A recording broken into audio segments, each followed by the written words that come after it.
Alright, so Mark Carney just went to China, shook some hands, signed a deal, and somehow forgot to mention it to Doug Ford. You know, the Premier of Ontario.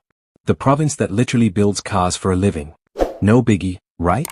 Except Ford is now publicly saying he's ticked off, the auto sector is panicking, and Carney's response is basically crickets. Welcome back to Canadian Insights, where today we're diving into the political soap opera that is the Chinese EV deal, and trust me, this one's got more drama than a Toronto Maple Leafs playoff collapse. We're talking about 49,000 electric vehicles, a 6.1% tariff that's softer than Tim Hortons coffee, and two leaders who apparently don't have each other on speed dial. Buckle up, because this ride is about to get bumpy. So let's set the stage here. Mark Carney, fresh off his leadership win, decides to take a little field trip to China. Nothing unusual there, right? Prime ministers visit other countries all the time. Except this wasn't just a diplomatic handshake tour. Carney came back with a deal that allows up to 49,000 Chinese electric vehicles into Canada at a tariff rate of 6.1%. Now, for context, that's way lower than the tariffs we've been slapping on Chinese EVs lately because, you know, we've been trying to protect our own auto industry. But apparently, that memo didn't make it to the Prime Minister's office. In exchange for this generous offer, China agreed to drop tariffs on Canadian canola and some seafood. So we're trading cars for crops and fish. Sounds like a high school economics project, but sure, let's roll with it. Now, here's where it gets spicy. Doug Ford, the Premier of Ontario, the guy whose province literally has auto manufacturing in its DNA, found out about this deal a few hours before it was announced. Not days. Not weeks. Hours. And he is not happy about it. Ford went on the record saying he's ticked off, which in Canadian political speak is basically the equivalent of flipping a table. He told reporters that Carney knows his number, they had what he thought was a good relationship, and he expected at least a text.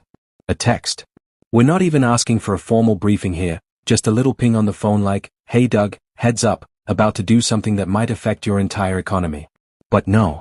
Radio silence. Ford even threw in a passive-aggressive gem with, that's fine, I know where I stand with him. Ouch. That's the political equivalent of leaving someone on read. But let's talk about what this deal actually means, because beyond the hurt feelings and the missing text messages, there are real consequences here. Ontario's auto sector is already on shaky ground.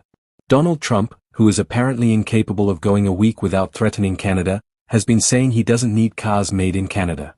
Lovely, right? So Ontario's automakers are already sweating bullets trying to figure out how to stay competitive, keep jobs, and not get steamrolled by American tariffs. And then Carney waltzes in with a deal that opens the floodgates to 49,000 Chinese EVs at a bargain basement tariff rate. Ford's argument is simple. If we're letting in cheaper Chinese electric vehicles, what incentive do manufacturers have to build cars here? Why invest in Ontario when you can just import from China at a fraction of the cost? It's not exactly a winning strategy for keeping auto jobs in the province. Now, Carney's defense is that this deal creates an opportunity for Ontario. He's saying that Chinese companies are interested in producing affordable electric vehicles in Canada, and this agreement could be the start of something bigger. So basically, the pitch is, sure, we're letting in 49,000 cars now, but maybe, just maybe, those Chinese companies will decide to set up shop here and build their cars in Ontario. It's a long game move, the kind of thing that sounds great in theory but makes everyone nervous in practice because there's no guarantee it'll actually happen. And in the meantime, you've got 49,000 Chinese EVs rolling in at a lower tariff rate while Ontario automakers are left wondering what just happened. Here's the thing though. Carney didn't just negotiate this deal in a vacuum. This was a calculated trade-off. China dropped tariffs on Canadian canola and seafood, which is huge for farmers and fishers, especially in the prairies and on the coasts. Canola is a multi-billion-dollar industry, and getting those tariffs lifted is a win for agriculture. Same with seafood. So from Carney's perspective, this is a balanced deal. You give a little on cars, you get a lot on agriculture and fish. But here's the problem. Doug Ford doesn't represent farmers in Saskatchewan or fishers in Newfoundland. He represents Ontario, and Ontario's economy is built on manufacturing, especially cars. So while Carney might be looking at the national picture and thinking this is a fair trade, Ford is looking at his province and seeing a deal that could cost jobs and hurt the auto sector.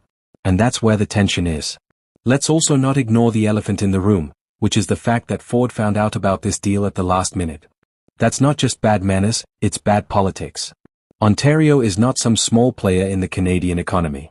It's the biggest province by population, it's got the most seats in Parliament, and it's the economic engine of the country. If you're the Prime Minister and you're making a deal that directly affects Ontario's largest industry, you probably want to loop in the Premier before you announce it to the world. The fact that Carney didn't do that is either a massive oversight or a deliberate choice, and neither option looks great. If it was an oversight, it suggests a lack of coordination and communication at the highest levels of government. If it was deliberate, it suggests Carney knew Ford wouldn't like the deal and decided to just go ahead without him, which is a pretty bold move for a guy who's only been Prime Minister for a few weeks. And then there's the timing of all this. Ford made these comments at a conference of Ontario's rural municipalities, which is interesting because rural Ontario is Ford Nation. These are his people. And he's using this platform to air his grievances with Carney, which tells you he's not just upset, he's making it a political issue. Ford even said it was anything but a partnership, which is a direct shot at Carney's whole collaborative leadership brand. Carney ran on the idea of working with the provinces, building consensus, being a team player. But if the Premier of Ontario is publicly saying he doesn't feel like a partner, that's a problem. And it's not like Ford is some fringe player. He's been Premier since 2018, he's got deep ties to the business community, and he's a conservative, which means he's got sway with a big chunk of the electorate. If Carney loses Ford's support, or worse, turns him into an opponent, that could create headaches down the road. Now, the auto companies are also freaking out, which Ford mentioned. They found out about the deal at the same time he did, which means they had no chance to weigh in or raise concerns before it was finalized. And these are not small players. We're talking about major manufacturers with billions of dollars invested in Ontario. If they feel blindsided, that's a problem, because they're the ones who create jobs and drive economic growth.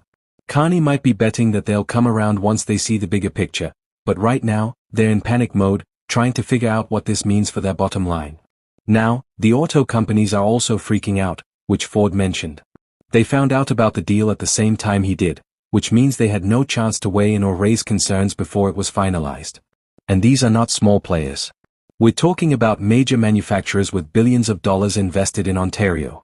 If they feel blindsided, that's a problem, because they're the ones who create jobs and drive economic growth.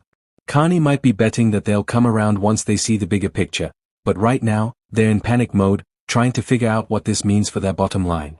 So where does this leave us? You've got a Prime Minister who's trying to play chess on the international stage, making deals that he thinks benefit the country as a whole. And you've got a Premier who's looking at his province and seeing a deal that threatens jobs and economic stability. Both of them have valid points, but neither of them is talking to each other, which is the real issue here. Ford says Carney knows his number, but Carney hasn't called. That's not just a personal slight, it's a failure of leadership. If you're the Prime Minister, you need to keep your provincial partners in the loop, especially when you're making decisions that affect their economies. And if you're the Premier, you need to be able to pick up the phone and have that conversation, even if it's uncomfortable. The big question now is what happens next. Does Carney reach out to Ford and try to smooth things over? Does Ford keep turning up the heat and make this a bigger political issue? And what about those 49,000 Chinese EVs? Are they really going to lead to Chinese companies setting up factories in Ontario, or is that just wishful thinking? Time will tell, but right now, the optics are not great. You've got a new Prime Minister who's already got a rocky relationship with Ontario's Premier, and that's not a good look when you're trying to build credibility and momentum. So there you have it.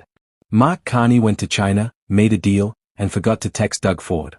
Ford is ticked off, the auto sector is nervous, and Canadian politics just got a whole lot messier.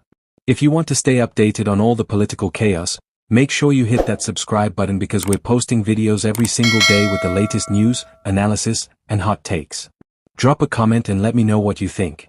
Is Carney playing the long game, or did he just fumble the bag? And should Ford have gotten that text? Let's talk about it.